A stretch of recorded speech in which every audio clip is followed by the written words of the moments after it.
Hello. Welcome to my first not so short video on this channel. After posting about 60 shorts, I think it's time to do something a little different.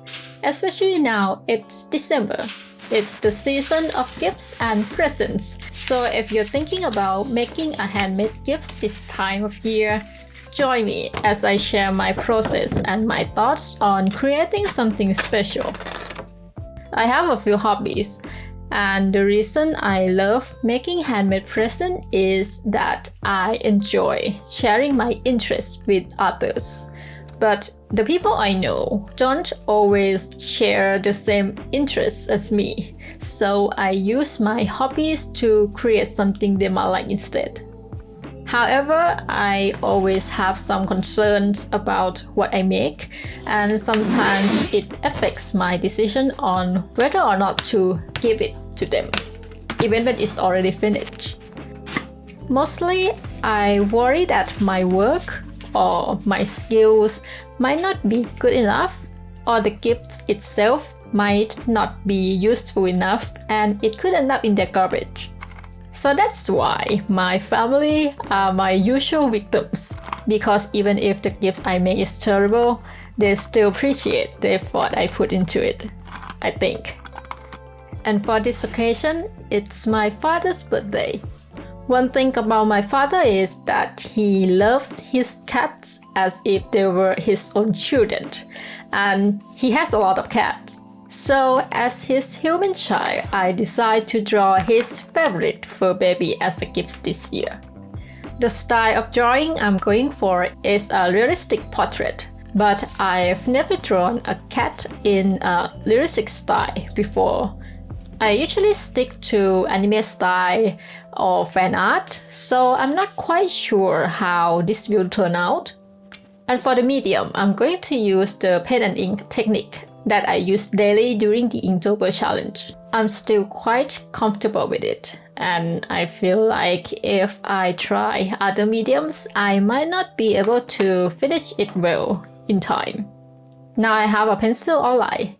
I'm only focusing on the details in the eyes for now, and I will adjust other parts as I go. I first tried pen and ink drawing when I wanted to participate in this year's Inktober. On the first day, I clearly had no idea what I was doing. So I searched for videos on how to draw with pen and ink, and by day 2, things were already a lot better. Just when I thought it would keep improving, I was wrong.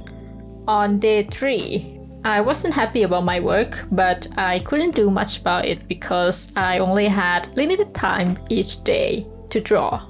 But by the end of 31 days, I felt like I was starting to pick up some skills, and I've grown to quite like this technique. So yeah, I have some confidence, but still, I had a hard time hatching the leaves. Some turned out okay, and some did not. I even had to make a step-by-step sheet to remind myself, but it was a great learning experience. I think the most challenging part of making a handmade gift is figuring out how to create something the person receiving it will actually like, and that you also enjoy making it. My mother used a lot of notebooks, so when I was binding my own sketchbook, I also made a notebook for her. And earlier this year, I was kinda into sewing, so I made a dress for my sister's birthday. This cat means a lot to my father. His name is Moji. He was a stray that I found when someone posted about him on social media for adoption. He was about 2 months old, I think, at the time. It was during a period when my father was grieving over his late cat that had passed away. And this cat helped to mend his heart. Now Moji is like a big brother, taking care of the other stray cats my father has adopted.